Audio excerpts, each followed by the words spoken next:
تعمير الارض ده مش معناه بس ان احنا نبني عمارات. ليه مرتبط السعي في الاخره فقط بالعباده؟ اهلا بيكم حلقه جديده بصوت عالي. بنحاول نفكر بصوت عالي، مش حاول نزعق بصوت عالي. انا علاء النوابي. من فتره الحقيقه كنت عملت فيديو على الانستغرام بيتكلم عن الهوس بالنتيجه، وانا كنت الحقيقه افكر يعني في الايه الكريمه بتاعت ان ليس للانسان الا ما سعى وان سعيه سوف يرى. صدق الله العظيم. الحقيقه الفيديو انتشر كبير جدا على الانستغرام، وده ادى انه وصل لناس متفقه مع الفكره، ناس ضد الفكره، وده شيء طبيعي وعادي. ولكن لفت نظري شويه انه كثير من الناس اللي كانوا معترضين على الفكره او على المنهج ده في التفكير، انه الايه في كتب التفسير المختلفه للائمه المختلفه تفسيرها انها بتتكلم عن السعي في الاخره، يعني انه كل السعي ده سعي الى الاخره والجنه ان شاء الله. وده شيء عظيم ومحترم، يعني ما انا مش جاي افسر قران، انا اصلا مش عالم دين عشان افسر قران. ولكن لفت نظري بس نقطه معينه دايما بفكر فيها، هو ان احنا بنعامل الامرين في معزل عن التانيين. يعني زي ما نكون انه سعينا في الدنيا مش هيساعدنا في الاخره. احنا ربنا سبحانه وتعالى خلقنا في الدنيا دي عشان مثلا نعمر الارض.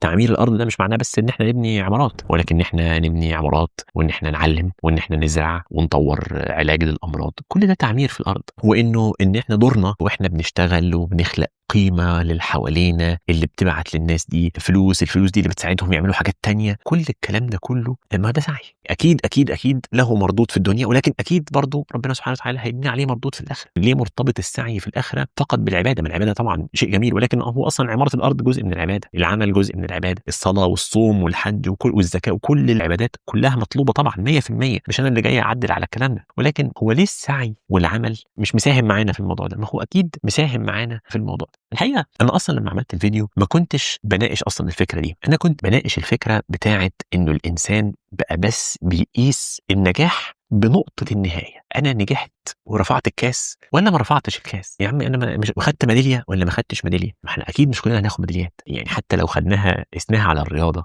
الناس بتنزل الاولمبياد يعملوا سبق مئات الرياضيين، وفي 3 في كل رياضه، في 3 بياخدوا ميداليات. طب والباقيين دول مجهودهم يعني راح؟ لا، مجهودهم ما راحش. الناس دي اتحسنت ونجحت واستمتعت بالتجربه. فيهم اللي وصل لنصف النهائي، لربع النهائي، اللي وصل للنهائي، اللي خسر وبقى المركز الرابع. كل دول جميل ان الواحد يكسب. اوعى تفتكر ان انا ما بحبش اكسب، انا كمان بحب اكسب، انا كمان عايز الميداليه. ولكن انا عايز الميداليه ومش هنكد على نفسي لو ما خدتهاش. انا هحط كل مجهود انا عندي وذره مجهود ذهني وعضلي ان انا اخد الميداليه، لكن انا لو ما خدتهاش انا مش عايش في كرب. وهو دي النقطه اللي انا حاولت اركز عليها، ان احنا مش هينفع نعيش في كرب طول ما احنا بس ما وصلناش للنتيجه النهائيه والفوز ورفعنا الكاس وخدنا الميداليات. ولكن الطريق في حد ذاته طريق ممتع، في نجاحات صغيره. وتاني لو خدنا المثال بتاع الرياضي ده، الرياضي اللي كسب النهارده رفع الاثقال، اللي مثلا رفع 200 كيلو، حلو جدا، نفترض ان هو ده. ما انت عشان توصل انك ترفع 200 كيلو ما انت عديت بال 150 وفرحت، وال 160، ولما وصلت ل 170 كيلو فرحت، ولما رفعت 180 فرحت برضه. لكن انت هتفضل عايش في كرب، لانه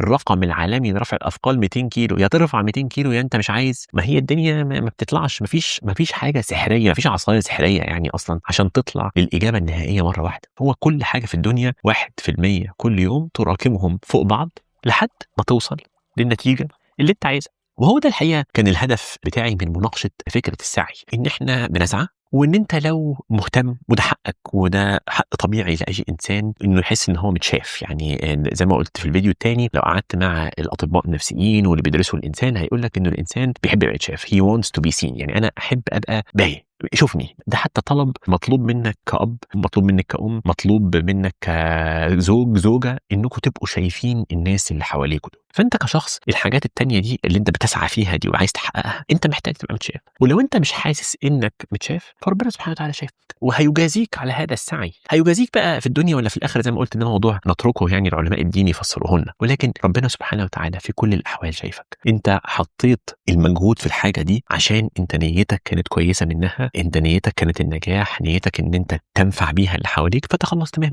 انت تمام، انت متشاف. هتاخد قدر ونتيجه لده، هتاخده في الدنيا هتاخده في الاخره. ده الموضوع مش بتاعنا، ده الموضوع بتاع ربنا سبحانه وتعالى، فسيبه له. ولكن ما تعيش نفسك في حاله من الكرب طول ما انت ما وصلتش للهدف النهائي.